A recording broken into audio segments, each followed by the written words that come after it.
Vous connaissez évidemment des types comme Jeff Bezos, Bill Gates ou Bernard Arnault, les 3 hommes les plus riches de la planète.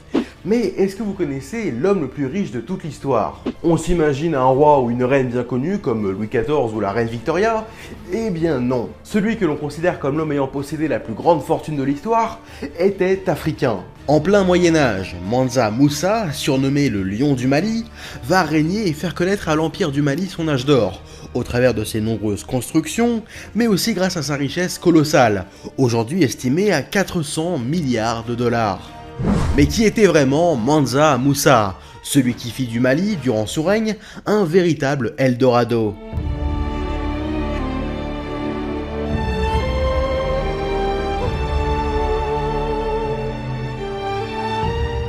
Nous sommes au XIIIe siècle, et se dresse en Afrique de l'Ouest un grand empire, l'Empire du Mali. C'est vers 1280 que naît Mansa Moussa, et au tout début, il n'était pas censé régner, et c'est grâce, ou à cause de son frère, qu'il accède au trône. Son frère, le Mansa, qui signifie roi des rois, le titre donné aux empereurs maliens, Aboubakar II règne sur l'Empire du Mali. Mais c'est un souverain davantage tourné vers la mer, on le surnomme d'ailleurs l'empereur explorateur, et il est en effet persuadé qu'au loin, vers l'ouest, se trouve une terre encore inexplorée. Il décide donc d'envoyer une expédition à la recherche de ce nouveau continent, mais de cette expédition, seul un navire revint. Déterminé à réaliser son rêve, Aboubakar II décide de monter une seconde expédition et de partir avec elle. Comme lorsqu'un Mansa part en pèlerinage, la tradition malienne veut que le Mansa désigne un régent capable de lui succéder s'il lui arrivait malheur. Et du coup, Aboubakar choisit Moussa, son frère, pour lui succéder. Une gigantesque flotte de 2 à 3 000 navires est alors construite, et c'est en 1312 que Aboubakar part avec son immense flotte vers l'ouest. Mais personne ne les a jamais revus.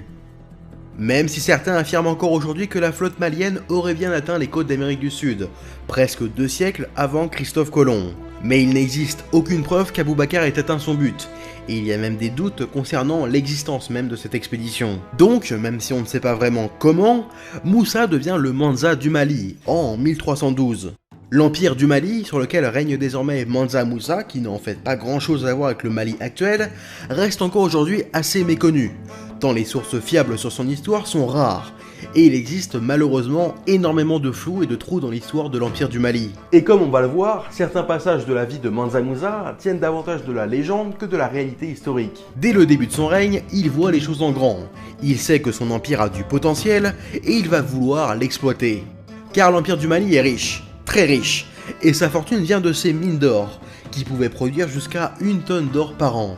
Une quantité assez astronomique pour l'époque, et la moindre pépite d'or devient automatiquement la propriété du Mansa. Ce n'est pas pour rien qu'on le surnomme aussi le seigneur des mines. On dit même de lui qu'il possédait 50% des réserves d'or de l'époque, et ça, c'est pas mal. Mansa Moussa vise aussi une expansion de son empire, et annexe Tombouctou et Gao, 2 villes situées aux abords de routes commerciales. Mais tout ça ne satisfait pas Moussa, et son ambition va le mener un peu plus loin. Malgré les richesses qu'il accumule et ses conquêtes, l'Empire du Mali reste encore complètement refermé sur lui-même.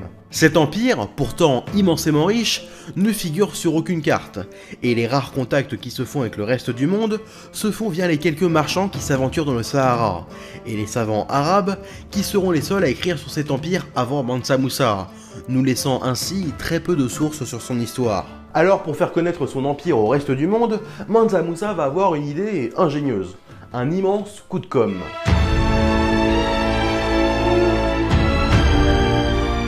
En bon musulman, Mansa Moussa va effectuer un pèlerinage à la Mecque, mais pas un petit pèlerinage, puisqu'il emmène dans ses valises un paquet de monde. C'est avec 60 000 personnes, comprenant sa cour, ses soldats, des marchands, des hommes, des femmes, des enfants et des esclaves, que tout ce beau monde part en 1324 en direction de la Mecque.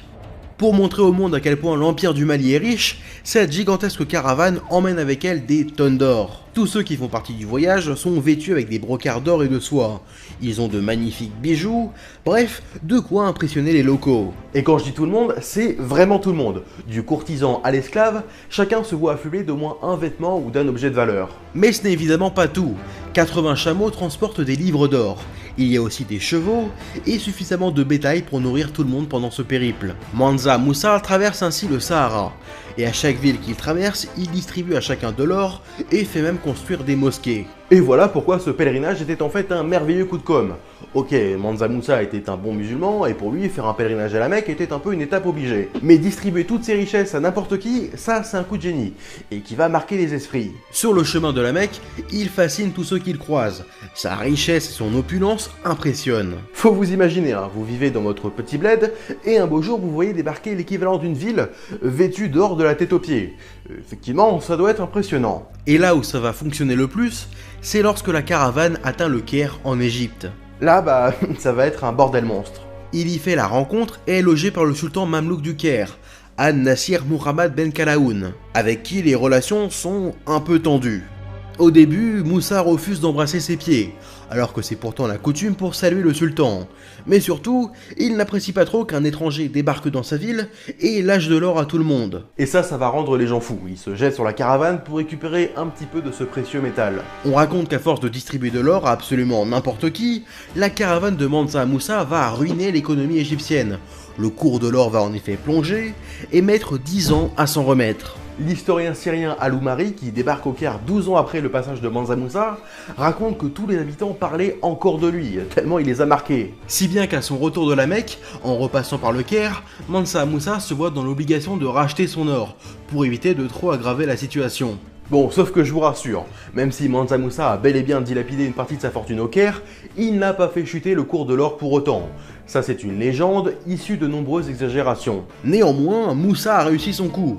Son nom se répand en Afrique, puis au Proche-Orient, au Moyen-Orient et même en Europe, où pour la première fois, l'Empire du Mali est représenté sur une carte, le célèbre atlas catalan du cartographe Abraham Cresques, réalisé en 1375. C'est d'ailleurs la seule représentation de Moussa que l'on a. Il est représenté sur cette carte tenant un sceptre dans une main et tenant fièrement un morceau d'or dans l'autre. Après ce pèlerinage qui a fait rayonner l'Empire du Mali, Mansa Moussa rentre au pays. A son retour après 2 ans de pèlerinage, en 1325, Mansa Moussa a accompli son souhait de voir son empire sortir de l'ombre. Et il ne rentre pas seul, il ramène avec lui de nombreux architectes, des poètes et des savants musulmans, qui vont grandement moderniser l'empire de Moussa. Longtemps oublié, le Mali attire désormais des gens venus de tout le monde musulman, et la ville de Tombouctou se transforme en une sorte d'Eldorado, et Moussa va grassement payer tous ses savants et artistes pour faire de Tombouctou un haut lieu de la connaissance. Il fait ériger les fortifications pour contrer les attaques venues du royaume Mossi. Il fait construire des écoles, des bibliothèques, l'université de Sankoré et les mosquées de Djingaréber et Sidi Yahya. L'université de Sankoré, qui est en fait plutôt une madrasa, un lieu où l'on enseigne à la fois la théologie musulmane mais aussi des sciences comme les mathématiques, va devenir le centre culturel de Tombouctou. Doté d'une bibliothèque impressionnante de 700 000 manuscrits, Sankoré devient le lieu d'érudition le plus célèbre d'Afrique, où nombreux sont ceux qui y amènent des manuscrits pour qu'ils soient copiés et stockés. Bref, un apport considérable pour le Mali, et Tombouctou devient en quelques années la ville la plus riche et importante d'Afrique subsaharienne, notamment réputée pour son enseignement de l'islam, qui va grandement contribuer à l'essor économique et à la propagation de l'islam dans la région.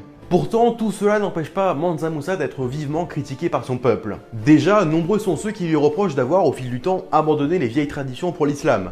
Et aussi, on rapporte que les inégalités étaient de plus en plus fortes dans l'empire de Moussa. Mais ce qu'on lui reproche le plus touche, sans surprise, à sa fortune. Si Moussa aime bien l'opulence, il est très mauvais pour tenir ses comptes. Après avoir littéralement jeté des centaines de kilos d'or sur toute la route jusqu'à la Mecque, et après avoir entrepris des chantiers faramineux, bah forcément, à la fin, les caisses sont vides. Les sources étant encore une fois peu nombreuses, on ne sait pas grand chose de la fin de règne de Mansa Moussa. Son fils, Magan, lui succède en 1332, ou bien en 1337. En fait, les sources se contredisent, ce qui ne nous donne donc pas une date exacte pour la mort de Mansa Moussa. Et d'ailleurs, rien ne prouve que Magan a succédé à son père après sa mort. Il a peut-être pu abdiquer et vivre encore quelques années de plus. Bref, on n'en sait rien. Et s'il y a bien quelque chose que l'on ignore tout autant, c'est concernant sa soi-disant fortune. Et oui, tous ces récits autour de sa richesse immense ont fait que Mansa Moussa a acquis au fil du temps le titre très flatteur d'homme le plus riche de l'histoire. Mais l'était-il vraiment? Mansa Moussa était immensément riche, ça c'est indéniable. L'un des hommes les plus riches de tous les temps? Sûrement. Mais le plus riche? Bah... Bon, Ce titre d'homme le plus riche de tous les temps vient d'une estimation qui établirait la fortune de Mansa Musa à son apogée à, tenez-vous bien, 400 milliards de dollars. En comparaison, Jeff Bezos est 196 milliards, Bill Gates 114 milliards et Elon Musk seulement 83,6 milliards de dollars. Enfin, seulement, vous avez compris. Mais le problème avec cette estimation, c'est qu'elle est un peu foireuse. Déjà, ce chiffre nous vient du site Celebrity Net Worth, qui a ensuite été repris par un peu tout le monde, surtout dans les médias. Mais à aucun moment ils expliquent leurs calculs. Et on peut les comprendre. Car en fait, c'est tout simplement impossible à calculer. Déjà, il y a plein de paramètres à prendre en compte, mais surtout le problème, encore une fois, avec le cas de Mansa Musa, c'est que les sources le concernant sont vraiment peu nombreuses, et pas toujours fiables. Alors j'ai du mal à imaginer comment est-ce qu'on peut estimer précisément la fortune de Musa. Puis on n'en sait rien, si ça se trouve il avait un compte caché aux Bahamas, au point où on en est. Je n'ai jamais eu de compte à l'étranger, ni maintenant, ni avant. Plus sérieusement, à la question « Mansa Musa était-il l'homme le plus riche de l'histoire ?», la réponse est « c'est impossible de savoir ». Même si sa fortune n'était pas précisément de 400 milliards de dollars, l'impact de Mansa Musa fut quand même très important. Son règne représente l'âge d'or de l'Empire du Mali. Mais à force de ne pas faire attention aux dépenses, ça devient inévitablement compliqué de gérer l'Empire. Mansa Musa laisse à son fils un empire plus puissant que jamais, mais avec des caisses bien vides. Et ses successeurs n'ayant pas son ambition, sans un sou, avec des guerres répétées, et même la peste noire qui aurait pointé le bout de son nez à Tombouctou et Gao, l'Empire du Mali, pourtant détenteur de nombreuses ressources, s'effondre au milieu du XVIe siècle, après 3 siècles d'existence. L'homme le plus riche ou non, Mansa Musa reste le symbole d'un empire rayonnant, et pourtant largement oublié, en partie dû au manque d'archives de cette époque. Si bien que pendant des siècles, Tombouctou a gardé une aura de cité perdue dans le désert, débordant de richesses, qui ne sera véritablement redécouverte par les Européens que lors de sa colonisation par la France, à la toute fin du 19e siècle. Surtout connu pour son faste, Mansa Musa était avant tout un bâtisseur, un homme qui avait la volonté de transformer son empire, pour en faire quelque chose de plus grand. C'était aussi un homme pieux, qui a activement contribué à la diffusion pacifique de l'islam en Afrique subsaharienne. Et même si son histoire découle en partie d'exagération, il reste fascinant, et est aujourd'hui l'un des rares personnages historiques africains à s'être frayé un chemin jusqu'à nos livres d'histoire. J'espère que cette vidéo vous a plu. Si vous voulez m'aider à devenir à mon tour l'homme le plus riche de tous les temps, pensez à mettre un like, un commentaire, vous abonner, commenter. Allez me soutenir sur Utip en souscrivant à la chaîne. Vous pouvez me suivre sur Twitter ou encore Instagram. Et moi je vous donne rendez-vous dans de prochains épisodes.